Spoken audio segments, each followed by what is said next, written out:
أعوذ بالله من الشيطان الرجيم.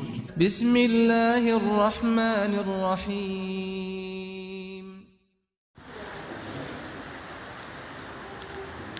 السلام عليكم ورحمة الله وبركاته. الحمد لله أرسل رسوله بالهدى ودين الحق ليظهره على الدين كله وكفى بالله شهيدا وأشهد أن لا إله إلا الله وحده لا شريك له وأشهد أن محمدا عبده ورسوله. Enggak apa-apa.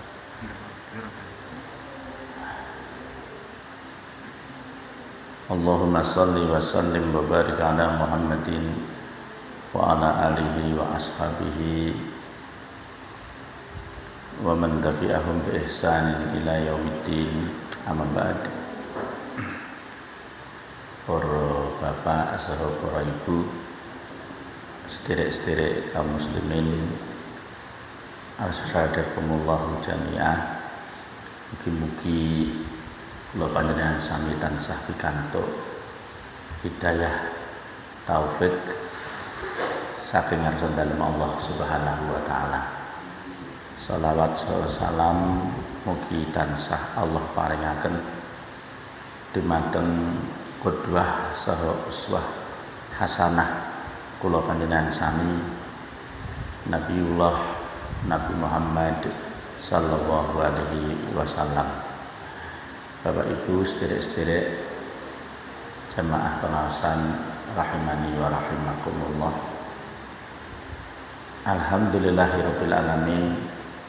Wonten ing dalu menika kita sami makempal sesarengan kagem sami-sami nindakaken dawuhipun Nabi sallallahu alaihi wasallam, talabul ilmi fardhatun ala kulli muslim.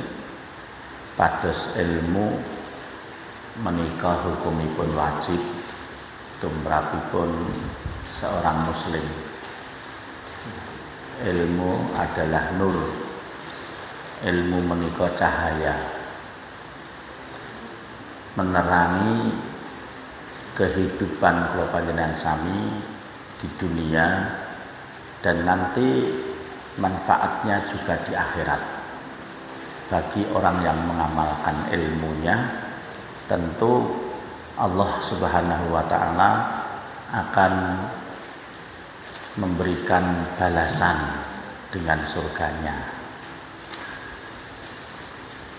Salajengipun Bapak Ibu, ada sebuah amanah pada saat kita mencari ilmu,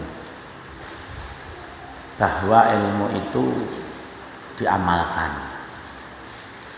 Setelah diamalkan, diajarkan. Kula panjenengan sami bisa mengajarkan kepada keluarga, kepada istri, kepada anak, kepada sanak kerabat terdekat, kepada saudara kaum muslimin yang lainnya.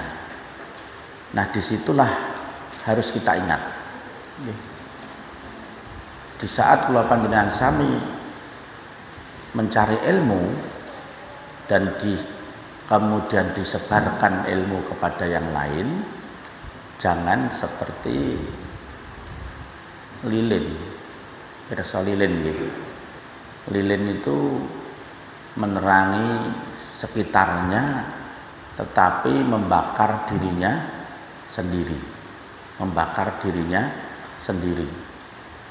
Jangan sampai kita mencari ilmu disampaikan kepada orang lain tetapi kita sendiri tidak mengamalkannya. Tidak mengamalkannya.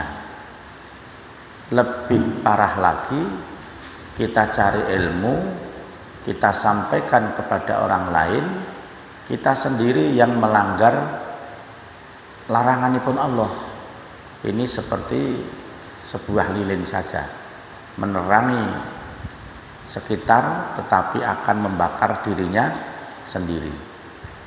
Dan itulah orang miskin yang paling miskin. Orang miskin yang paling miskin adalah orang yang menghabiskan waktunya untuk mencari ilmu tetapi tidak mengamalkannya. Niki yang miskin paling miskin. Dia terus mencari ilmu, waktunya habis untuk mencari ilmu sehingga harta dia tidak dapatkan. Sementara itu ilmunya juga tidak diamalkan. Akhirnya menjadi seorang miskin yang paling miskin. Bapak Ibu sekalian rahimani wa rahimakumullah. Wonten ing dalu niki kita sareng-sareng nggih kita ngawontenaken pasinaon babakan pangandikanipun Nabi, sallu kama raaitumuni usolli. Salatlah kalian seperti kalian melihat aku melaksanakan sholat. Bukunya tersehenten betul ya? Kayaknya berbeda bukunya. Masih ada sisa bukunya. Sallu kama ra'aitumuni usalli. Saya tak pinjam satu. Sholatlah kamu sebagaimana kamu melihat aku sholat. Maka kemudian waktu itu Nabi Shallallahu Alaihi Wasallam beliau mempraktekkan sholat, beliau mempraktekkan sholat di atas mimbar, sehingga para sahabat menika pirsa. Sahabat itu melihat bagaimanakah Rasulullah Shallallahu Alaihi Wasallam mengerjakan sholat. Ilmu itu wadih, ilmu niku jelas, Maka disitulah tujuannya mencari ilmu, faham. Nabi niku di atas mimbar beliau mempraktekkan sholat. Nah, Bapak Ibu sekalian rahimani wa rahimakumullah, bagaimanakah sholatnya Nabi Shallallahu Alaihi Wasallam? Pertama, Nabi menghadap kiblat. Dan kiblat pertama umat Islam Masjidil Aqsa. Kiblat pertama umat Islam Masjidil Aqsa. Jadi Masjidil Aqsa ini tempat sucinya umat Islam. Baitul Maqdis niku tempat sucinya umat Islam yang sekarang dalam tawanan Zionis. Dan umat Islam berkewajiban untuk membebaskan Masjidil Aqsa. Baitul Maqdis itu tanggung jawab umat Islam semua di hadapan Allah. Makanya kula panjenengan sami membantulah saudara-saudara kita kaum muslimin yang sekarang di Palestina mereka sedang menghadapi penjajahan. Itu. Mereka ingin merebut kembali Baitul Maqdis, Masjidil Aqsa. Nah, kita bantu. Sebab kan enten hadisipun Rasulullah bahwa pintu surga itu ada pintu salat. Maka enten ingkang du'aya min babis salat. Ada orang-orang yang dipanggil oleh Allah masuk surga dari pintu salat. Itu untuk orang yang mengerjakan salat. Enten melih du'aya min babis sedekah. Pintu surga di mana orang itu akan dipanggil oleh Allah dari pintu sedekah. Dari pintu sedekah. Pada saat hidup di dunianya piyambakipun mau bersedekah. Nah, ini Bapak Ibu kita usahakan. Kita usahakan. Kalau kita punya kelebihan rezeki, kemudian nafkah istri dan anak sudah terpenuhi, sisihkan untuk sedekah. Sisihkan untuk sedekah. Karena termasuk penyesalan orang yang sudah mati. Penyesalan orang yang sudah mati itu adalah ingin kembali ke dunia, fa'asaddaqah wa akum minas salihin.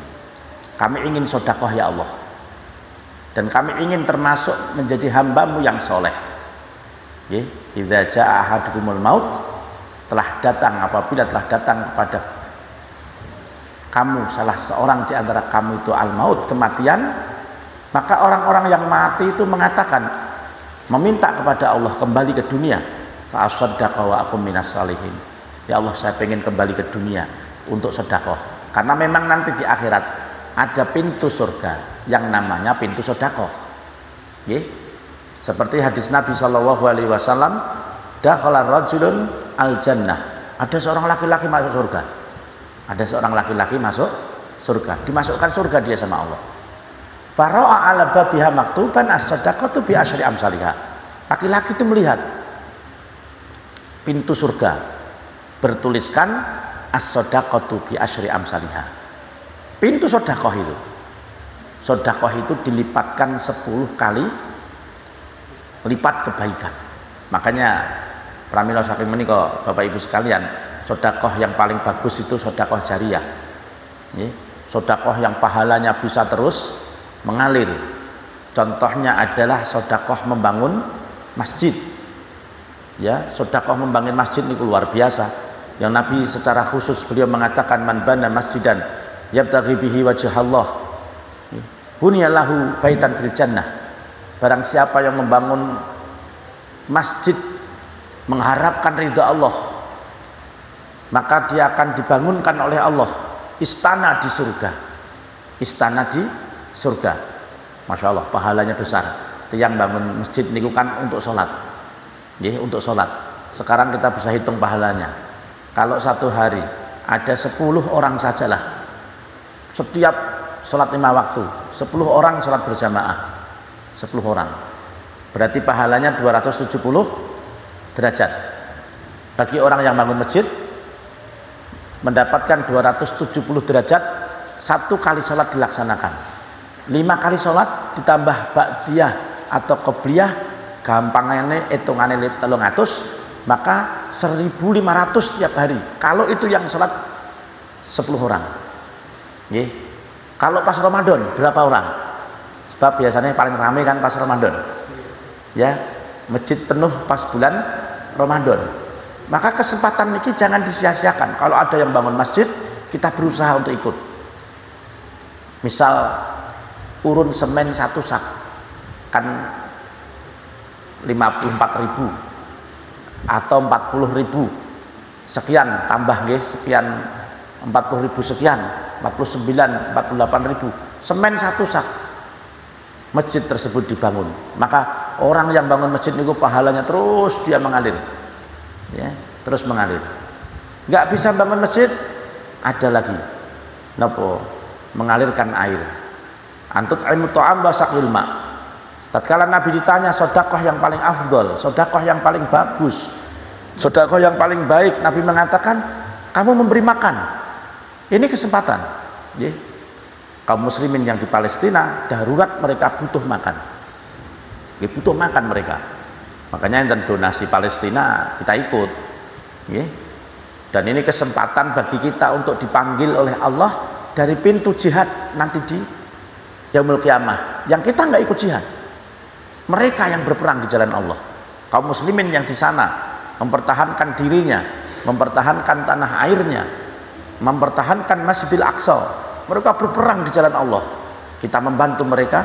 Kita berharap dumateng Allah Subhanahu wa taala du'a min babil jihad, termasuk orang-orang yang dipanggil oleh Allah masuk surga dari pintu apa?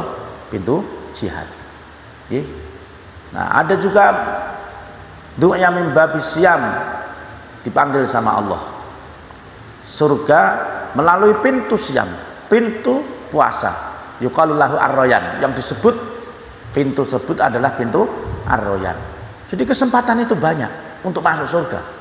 Bisa dari pintu sholat, bisa dari pintu sedekah, dari pintu puasa, dari pintu jihad fisabilillah, dari pintu birrul walidain, berbakti kepada kedua orang tua. Nah, kita terus berusaha.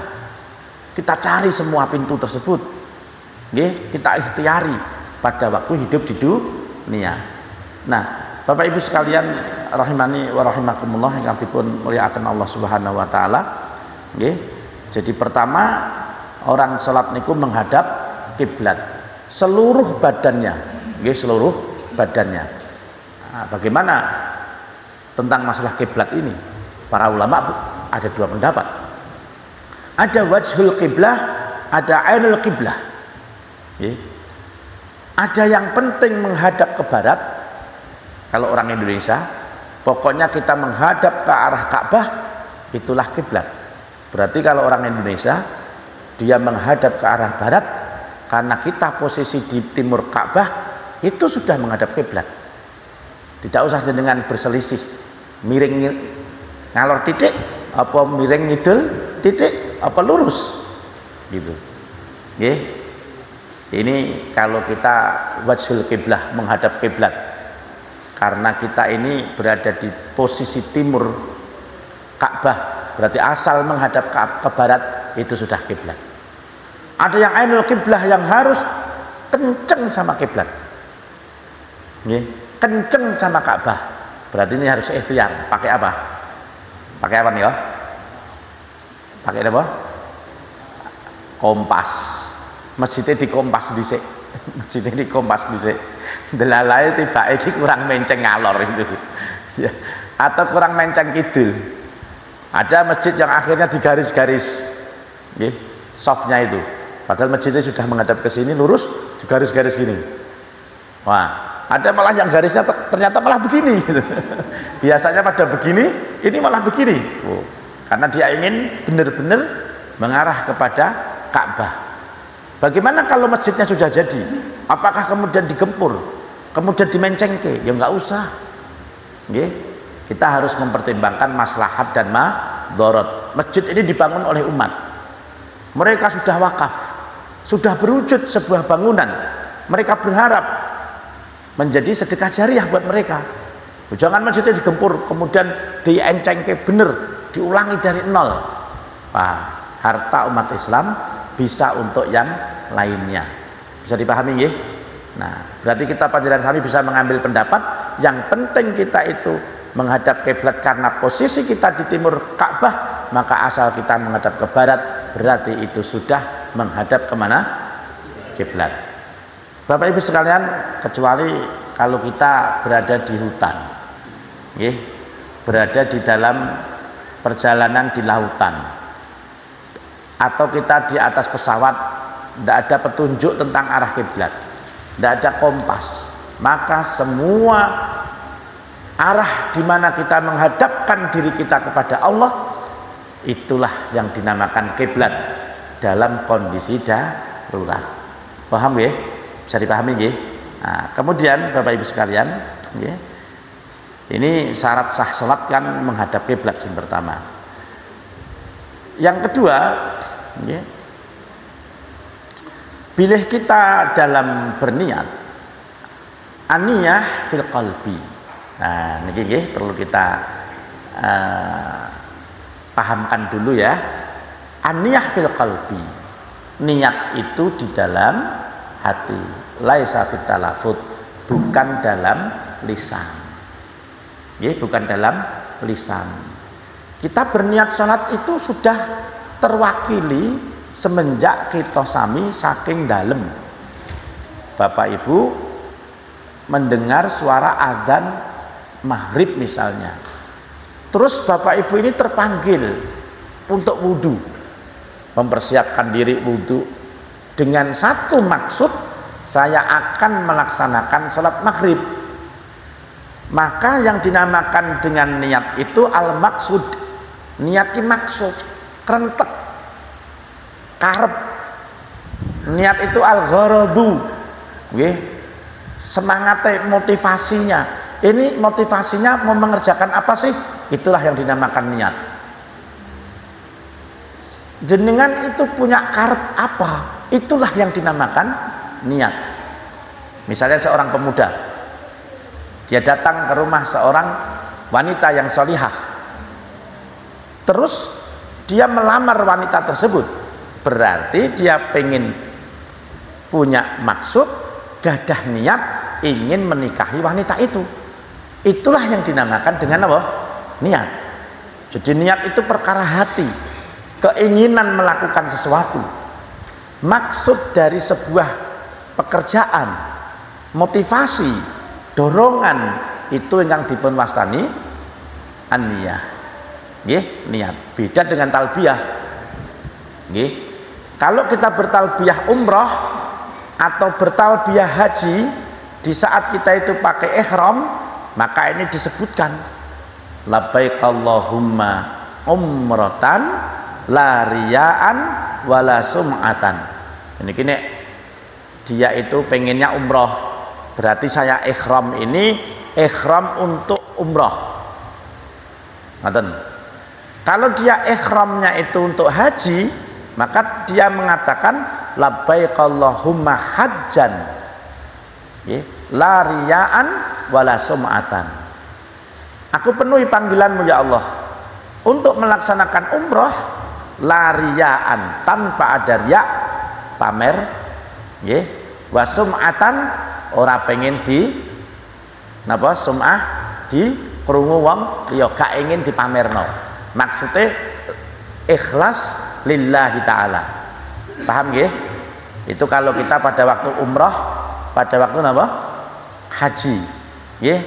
Dados labbaik Allahumma umratan la riyaan wala sum'atan. Wah saiki pengen haji karo umrah sisan. Berarti labbaik Allahumma hajjan wa umratan la riyaan wala sum'atan. Niku pasti memakai baju ihram di miqat. Nggih, pada waktu di miqat. Niki pun sami umrah sedaya napa dereng? Nah, bisa ikut umrah bersama saya. Nggih, insyaallah kula dongakno muga-muga saged umrah. Nggih, masyaallah ini perjalanan iman. Nggih, perjalanan takwa. Dan ini penting kita panjenengan sami berusaha untuk bisa. Nggih, sisihkanlah uang sedekah niku nggih untuk keluarga, sudah nafkah jenenge, sedekah untuk fakir miskin, nggih, untuk anak yatim dan bangun masjid dan sebagainya tadi, jalan juga, tapi nabung, nggih, nabung juga, nggih, nabung, ora usah dodol lemah, nggih, ora usah dodol lemah. Arep umroh, arep haji ndak dodolan lemah misalnya, ya kalau itu memang ada tanah yang luas monggo lah, tapi kalau kemudian tidak punya jangan dipaksakan, nggih. Kalau tidak punya jangan dipaksakan, karena syaratnya itu mampu. Termasuk mampu niki desanu lah, ngoten nggih. Desanu. Nah, disisihkanlah, kelumpukke, ditabung, kemudian bisa nindakke umroh. Karena Masya Allah ini penting banget Bapak Ibu. Ya, orang yang umrohnya itu mabrur, diterima sama Allah, diampuni pahalanya, dia bagikan orang yang keluar dari perut ibunya, koyok bayi baru lahir. Bayi lahir ngono piye nek gak sing langsung adu jago nenek. Enten mboten? Ndak ada ya. Bayi lahir langsung judi online enek gak? Mboten enten nggih. Bayi lahir nangis terus judi online mboten enten nggih. Bayi lahir tidak berbuat dosa nggih. Masya Allah. Bayi yang lahir itu tidak berbuat dosa sama sekali, bersih dari dosa. Itu pahalane tiyang sing umroh. Nggih. Nah, monggo Bapak Ibu sekalian, bismillah, punya niat. Wah, untuk bisa nindakake umroh tadi punya niat. Lah diwujudke napa niate? Diwujudke nabung. Berarti niatnya sudah akan dikerjakan. Nanti jenengan sedo belum kelampahan, orang kelakon, maka akan diberi pahala oleh Allah sebagaimana niatnya. Berarti penting banget nggih, niat niki penting banget nggih. Termasuk puasa Ramadan. Puasa Ramadan niku niatnya harus sebelum fajar. Nggih. Niatnya harus sebelum fajar. Tapi nek puasa sunnah setelah fajar ndak ada masalah. Bapak-bapak, ini hari Senin nih. Pulang dari Sabin tadi juga belum kemasukan apa-apa, belum minum, belum makan. Pulang dari sawah mau sarapan ndak ada. Dah bismillah jam 6:30 aku arep poso Senin Kamis. Boleh seperti itu nggih. Niatnya sudah fajar. Sudah kelewat dari fajar. Tapi nek poso Ramadan enggak boleh. Poso Ramadan sebelum apa? Fajar. Bisa dipahami nggih? Ini mahalun niyah. Inilah kedudukan niat. Niat niku merupakan farqun. Merupakan apa? Furqan, pembeda antara satu amalan dengan amalan yang lain. Itulah namanya niat. Kadang-kadang kita bisa menggabungkan dua ibadah dengan satu niat. Bisa. Nggih. Kita bisa menggabungkan dua ibadah dengan satu niat saged nih. Contohnya apa? Kita sholat sunnah tahiyatul masjid digabungke kalih sholat sunnah ba'da wudu. Kedudukannya sama-sama sunnah. Kita habis wudu masuk masjid, kita niatnya dua. Ini saya nindakke sholat sunnah tahiyatul masjid dan juga sholat sunnah napa? Wudu. Paham nggih? Ya. Kita bisa menggabungkan niat yang wajib dengan yang wajib. Contohnya pun, bapak-bapak ini safar. Bapak-bapak safar.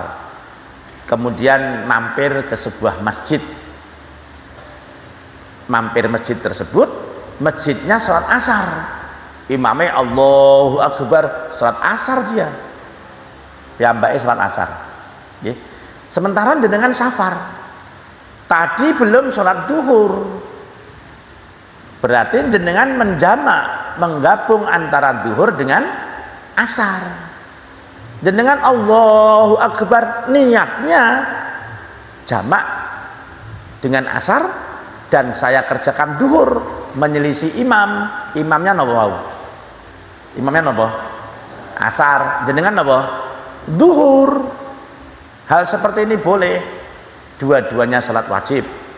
Nggih. Jadi imamnya asar, jenengan salat duhur. Begitu. Saged dipahami nggih? Ya. Bapak Ibu sekalian rahimani wa rahimakumullah, pas sampai masjid jenengan safar, imamnya salat isya. Allahu Akbar, salat isya.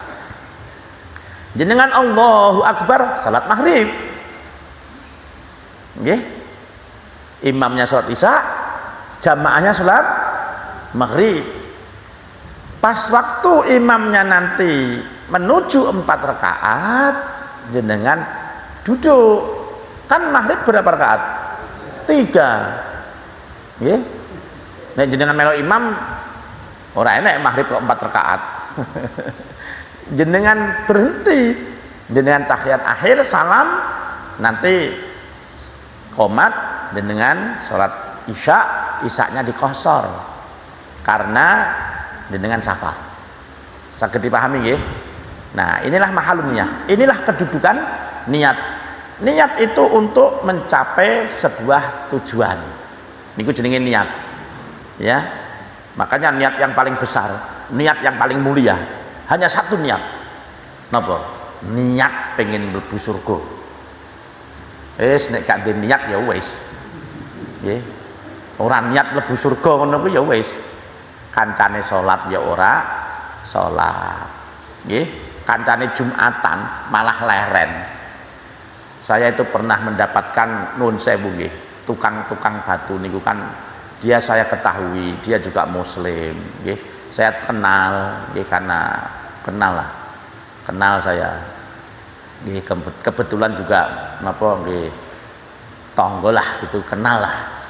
Muslim nggih. Kerja tukang batu.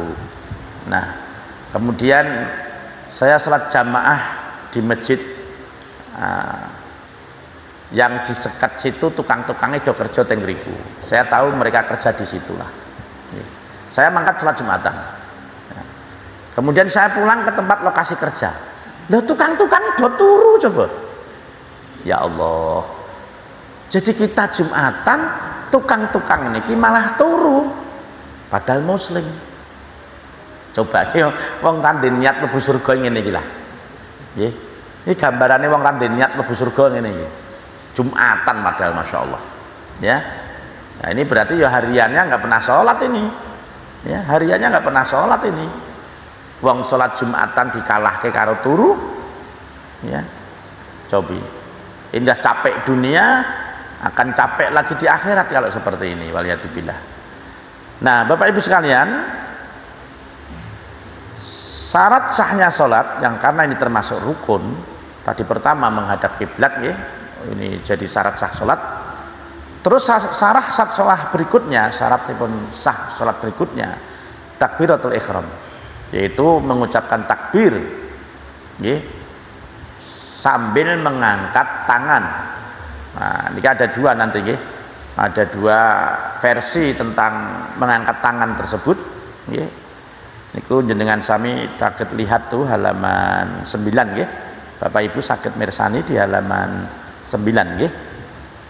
Mengangkat kedua tangan itu yang pertama nggih setentang dengan telinga. Anan Nabiya sallallahu alaihi wasallam adalah Nabi sallallahu alaihi wasallam, beliau itu mengangkat tangan beliau hadwa mangkibaihi idza iftahas shalah wa idza kabbara liruku'i wa idza rafa'a ra'sahu minar ruku'. Adalah Nabi sallallahu alaihi wasallam, hadis muttafaq alaih rawahul Bukhari Muslim. Beliau itu mengangkat tangan beliau, kedua tangan beliau setentang dengan telinga beliau. Ya, beliau mengangkat tangannya setentang dengan telinga, setentang dengan bahu. Nah, ada dua nggih. Boleh mengangkat setentang dengan apa? Telinga, boleh mengangkat setentang dengan apa? Bahu. Niki nggih. Nah, tangannya rapat menghadap kiblat. Jadi tangannya ini rapat menghadap kiblat. Diperhatikan ini jari-jari rapat menghadap kiblat nggih. Menghadapnya kiblat ini. Jadi setentang telinga boleh, atau Nabi teng hadis wau muttafaq alaih rawahul Bukhari Muslim, Nabi mengangkat tangannya setentang dengan apa? Bahunya. Paham lagi? Ini cara mengangkat tangan di waktu takbiratul ihram sambil mengucapkan takbir Allahu akbar. Nggih. Anna Rasulullah sallallahu alaihi wasallam kana idza kabbara rafa'a yadayhi hatta yuhadiya biha udunaihi. Ini hadis ingkang rawahu Muslim yang menunjukkan Nabi itu mengangkat setentang telinganya. Ya. Jadi ada dua kaifiyah, dua tata cara dalam mengangkat kedua tangan waktu takbir. Nggih, waktu takbiratul ihram. Pertama, setentang napa? Bahu. Setentang kali napa? Bahu. Bahu ki maksudnya napa? Pundak. Nggih, setentang dengan pundak. Allahu akbar niku sambil ngangkat tangan. Nggih. Atau setentang dengan telinga. Nggih, jadi sambil ngangkat tangan sambil bertakbir Allahu akbar. Nggih. Lafadzipun lam, jangan diganti wau. Jangan Allah. Allah nek wawu. Allahu akbar wawu. Harus lam. Lafdzul jalalah dibaca tebal. Allahu akbar. Allahu akbar. Nggih, termasuk azan. Azan roknya mufakhamah, roknya tebal. Allahu akbaru. Betul. Allahu akbar. Allahu akbar. Tidak begitu. Ya, jari tipis. Ya, muraqaqah. Harus tebal. Allahu akbaru disambung. Ya. Allahu akbar. Allahu akbar. Paham ya? Yang azan? Yang azan paham ya? Jangan Allahu akbar.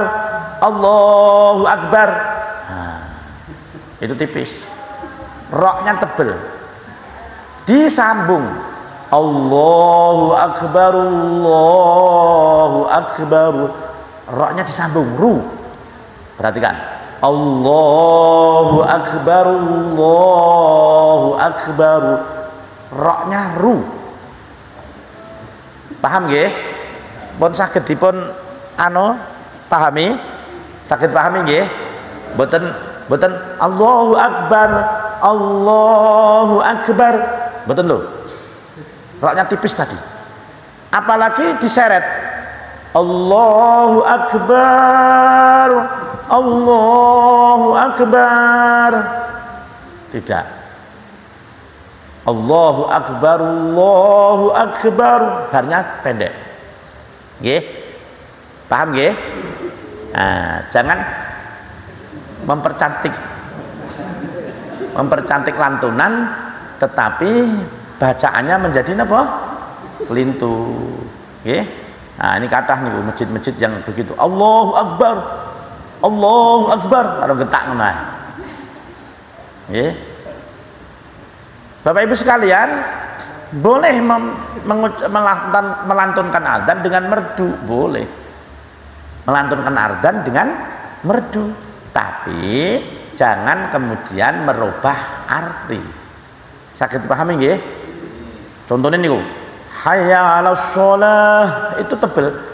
Hayya 'alas shalah itu tebel itu. Shalah itu tebel. Jangan tipis. Jangan hayya 'alas shalah tipis. Nek falahnya tipis, jangan tebel. Nggih. Hayya 'alal falah tipis. Sakit dipahami nggih? Tapi begitu hayya 'alas shalah tebel. Padha mengke salam. Pas salat niku imam-imam niku kadang-kadang salamnya tipis. Assalamualaikum warahmatullah, tipis itu. Mestinya belakang tebel. Assalamualaikum warahmatullah. Hak itu. Rahnya tipis karena hak, tapi haknya belakang tebel. Assalamualaikum warahmatullah. Paham nggih? Warahmatullah tebel. Sami kali iktidal. Sami'allahu liman hamidah. Hamidah, dahnya tebel. Jangan tipis. Jangan sami'allahu liman hamidah tipis. Harus hak. Sami'allahu liman hamidah. Hamidah, dahnya tebel. Paham nggih? Ya. Jadi pertama, mengangkat tangan takbiratul ihram boleh setentang telinga, boleh setentang napa? Bahu. Pandangan ke arah sujud. Setelah itu, sasampunipun mekaten, kita meletakkan tangan itu di dada, antara perut kali napa? Dada. Berarti sekat rongga dada. Nek cara wong IPA diafragma. Nggih. Jadi Allahu Akbar. Nah, niki posisinya tangan di dada, tapi bukan di atas. Nggih, banyak sing terlalu hulu, berlebihan, ndokok kan nggih. Nggih. Nah, ada juga yang dilepas. Nah, ada yang madhabnya dilepas begitu nggih. Kalau orang-orang Syiah kan Allahu Akbar medun, nah gitu. Jangan dicontoh itu. Kita ikutnya Rasulullah, bukan orang Syiah. Nggih. Kita ikutnya Nabi Shallallahu Alaihi Wasallam. Jadi letakkan di dada. Allahu Akbar. Letakkan di dada, di atas perut. Nggih. Terus tangan kanan ini memegang pergelangan tangan kiri. Wah, itu. Atau telapak tangan kanan diletakkan di atas telapak tangan kiri. Nah, itu nggih. Itu Bapak Ibu persani bisa dilihat tuh di halaman 10 cara bersedekap. Beliau Nabi Shallallahu Alaihi Wasallam meletakkan tangannya di dada atau ke bawah sedikit. Nah, berarti ingin pas diafragma, nggih. Gitu. Boleh dengan memegang telapak kiri dipegang oleh telapak kanan, atau meletakkan telapak kanan di atas punggung telapak kiri. Saya ulangi nggih, boleh dengan memegang napa niki? Pergelangan nggih, megang pergelangan nggih, atau telapak tangan kanan di atas telapak tangan kiri. Bisa dipahami Ibu-ibu, Bapak-bapak? Di Allahu Akbar ini atau Allahu Akbar. Sakit dipahami ya? Tapi jangan ngenten kanan dulu. Allahu Akbar. Ana sing ngono iku. Pendapate dhewe. Pendahulukan kanan. Allahu Akbar. Nah, Allahu Akbar diputer. Jari ini kanan dhisik. Ya, tidak seperti itu. Nah, Bapak Ibu sekalian rahimani wa rahimakumullah. Fakabbaro. Nggih, Nabi sallallahu alaihi wasallam wonten hadis Wa'il bin Hujr, summa wada'a yadahul yumna. Summa wada'u yadahul yumna ala dhahri kaffihi al-aisar. Nggih. Warusghi wasa'idi. Niki hadisipun riwayat Imam Abu Dawud. Lalu Nabi bertakbir, maksudnya takbiratul ihram. Kemudian meletakkan tangan kanannya di atas telapak tangan kiri, pergelangan tangan kiri dan lengan kirinya, atau lengan kiri. Berarti ada 3. Cara meletakkan tangan ada 3. Nah, berdasarkan hadis Imam Abu Dawud. Pertama, Nabi meletakkan tangan telapak kanan di atas telapak kiri. Ini cara pertama. Sampun sakit paham? Oke.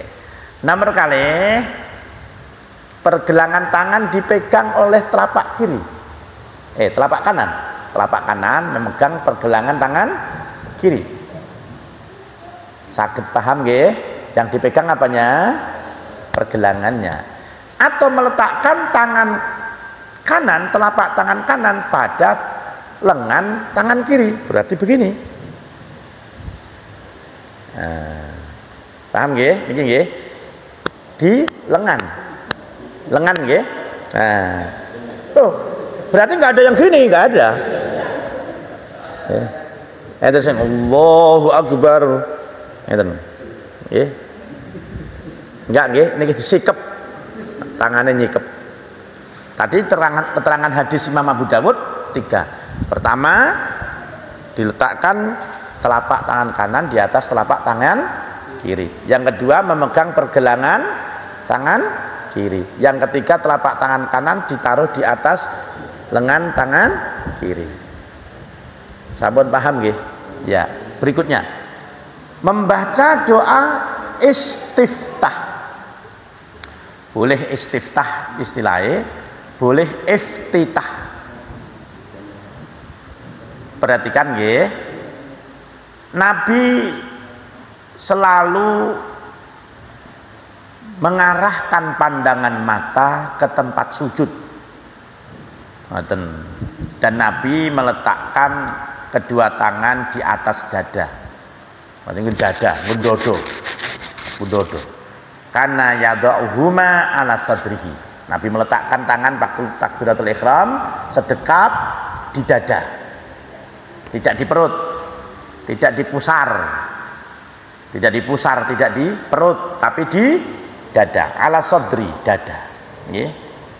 Nah, terus beliau mengarahkan pandangan ke tempat sujud. Jangan mengalihkannya ke tempat lain. Disebutkan teng hadis riwayat Al-Imam Baihaqi, ma khallafa basaruhu maudu'a sujudahu. Rasulullah tidak pernah beliau mengalihkan pandangannya dari tempat sujudnya. Berarti pasinaonipun nembe dugi mriki. Doa istiftah. Doa istiftah itu macam-macam. Ada satu nggih, Subhanakallahumma wa bihamdika wa tabaraka ismuka wa ta'ala jadduka wa la ilaha ghairuka. Niki hadis riwayat Imam Abu Dawud. Doa istiftah yang kedua, Allahumma ba'id baini, halaman 11, wa baina khotoyaya kama ba'adta bainal masyriqi wal maghrib. Allahumma naqqini min khotoyaya kama yunaqqas thawbul abyadu minad danas. Allahumma ighsilni min khotoyaya bil ma'i wassalji wal barad. Hadis riwayat Bukhari. Masya Allah, inilah keutamaan salat. Mulane wong gak salat ki rugi temenanan wis. Nggih. Wong salat iku rugi temenanan. Kenging apa? Nah, coba kita baca saja doanya ini. Ini keutamaan sholat membersihkan dosa. Doa istiftah di awal sebelum kita Fatihah. Di awal sendiri, di rakaat pertama. Apa sih yang kita minta kepada Allah? Pembersihan dosa. Itu yang kita minta. Berarti termasuk napa jenengane donga sing prioritas kanggo awake dhewe. Donga sing prioritas kanggo awake dhewe nggih, pupunge jek urip. Pupunge jek urip. Iki ketoke sing hadir-hadir niki umure 50-50 munggah bisa. Masa-masa kritis. Nggih, masa-masa kritis. Monggo doa sing prioritas itu doa minta ampunan. Nggih, doa minta ampunan dulu di depan. Niku prioritas niku utama itu. Nanti yang lain-lain nantilah. Rezeki berkah. Nggih, yang lain-lain nanti itu. Yang utama prioritas dhuwur dhewe niku grade-nya itu minta ampunan sama Allah. Gini ki. Salat nggih ngoten. Salat kan isinya rangkaian doa nggih. Salat niku isinya rangkaian doa ya. Sampai salam terakhir doa. Apa awalnya? Doa mohon ampunan kepada Allah. Allahumma ba'id baini wa baina khotoyaya kama ba'adta bainal masyriqi wal maghribi. Ya Allah, jauhkanlah ya, antara aku dan segala kesalahanku. Dipisahno kesalahannya seperti jauhnya antara masyriq wal maghrib, barat dan timur.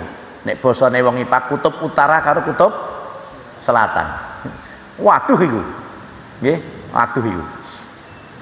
Allahumma naqqini min khotoyaya kama yunaqqas tsabul abyadu minad danas. Ya Allah, bersihkan dosa saya sebagaimana baju yang putih dibersihkan dari kotoran. Itulah manfaat fadilah salat. Allahummaghsilni min khotoyaya bil ma'i wasalji wal barad. Ya Allah, bersihkan dosa saya, cuci dosa saya, bersihkan kesalahan saya dengan air, dengan es, dengan embun.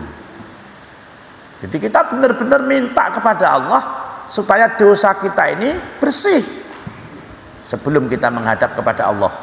Mula kula mun matur, apa sih perjuangan kita sebelum kita mati? Perjuangan pertama adalah membersihkan dosa. Nggih, perjuangan pertama itu membersihkan dosa. Waktu yang masih ada ini gunakan untuk banyak istighfar, gunakan untuk segera taubat. Ini perjuangan yang harus kita segerakan, membersihkan dosa. Itu yang pertama. Perjuangan yang kedua, napa? Memperbanyak amal soleh. Nggih, memperbanyak amal soleh yang dengannya Allah akan memberikan rahmah kepada seseorang, yang dengan rahmah itu Allah akan memasukkan seseorang ke dalam surganya. Mugi-mugi Bapak Ibu kula panjenengan sami termasuk hamba-hamba Allah yang senantiasa mendapatkan taufiknya, dan mugi-mugi kula panjenengan sami dibimbing terus sama Allah di atas jalannya, dan kula panjenengan sami wajib ikhtiar dengan berdoa, Rabbana ya musarrifal qulub sarrif qulubana ala ta'atik. Jing ben insyaallah dilanjutkan lagi nggih, baru sampai doa istiftah. Dan macam doa istiftah niku tidak cuma tadi yang kita baca, nanti masih ada yang lain, insya Allah nanti disampaikan pada kesempatan yang akan datang. Nek isih diparingi sugeng. Nggih. Nah, ada door prize-nya banyak. 1 2 3 4 5 6 7 8 9 10. Nggih. Nek sing hadir 10 berarti wong siji untuk siji. Itu. Itu nggih, kalau yang hadir 10. Monggo ini door prize-nya. Pertama niki untuk muadzin masjid sini. Masjid sini ada muadzinnya. Muadzin masjid mriki enten. Nan? Tidak ada muadzinnya. Nggih, enggak ada. Yang hadir namanya Muhammad ada? Muhammad Ahmad Muhammad enggak, namanya Muhammad ada? Ada namanya Muhammad? Tidak ada. Ada, monggo sini Mas. Sini Mas. Ambil Mas. Ya. Oh ibu-ibu yang hari ini masak jangan gori sinten? Ada yang masak jangan gori Bu? Enggak ada. Yang hari ini pesen makanan lewat GoFood. Nah, ya. Ada yang pesen makanan lewat GoFood? Enggak ada. Ada ibu-ibu yang hari ini masakannya jangan bening? Ada? Bayem? Wah, monggo ini ya. Silahkan ya. Mungkin gampang mendor gitu ya. Bapak-bapak yang hari ini tadi rumahnya bocor siapa ya? Yang hujan tadi ya? Ada? Sing gendenge bocor? Wah, masya Allah ya. Ujiannya dapat. Ya, nggih. Nah, ini ibu-ibu berikutnya yang punya anak 3, siapa ibu-ibu? Anaknya 3, lebih dari 3? Tidak ada. Yang belum punya anak ada? Ibu-ibu yang belum punya anak ada? Lah kuwi adik-adik ya apa wis anak? Ya, kasihkan 2 adik-adik itu. Nggih. Nah. Ya. Nah, kemudian bapak-bapak yang napa niku punya anak 2 lebih? Ada yang punya anak 2 lebih? Yang hari ini datang pakai peci putih seperti saya? Oh, enggak Pak. Monggo ya, monggo Pak. Ibu-ibu yang di rumah belum punya motor metik? Oh ya, tambah. Yang belum punya motor metik ada? Wah, semua punya motor metik nggih. Alhamdulillah. Ibu-ibu yang di rumah belum punya mobil roda 4? Monggo Bu, iya. Gampang-gampang aja. Untuk bapak-bapak yang napa niku lahirnya bulan November ada? Mboten enten lahirnya bulan November. Jenengan? Wah, udah dapat. Siapa yang hari ini tadi mendoakan orang tuanya, Bapak Ibu? Monggo, Pak. Nggih. Kemudian untuk ibu-ibu, nggih. Monggo ibu-ibu yang tadi malam sholat tahajud, ibu-ibu ada? Tadi malam sholat tahajud? Tidak ada. Yang tadi pagi sholat duha? Monggo, ibu. Yang terakhir buat adik-adik niku, yang baju hijau. Ini. Kita akhiri subhanakallahumma wa bihamdika asyhadu an la ilaha illa anta astaghfiruka wa atubu ilaik. Wassalamualaikum warahmatullahi wabarakatuh.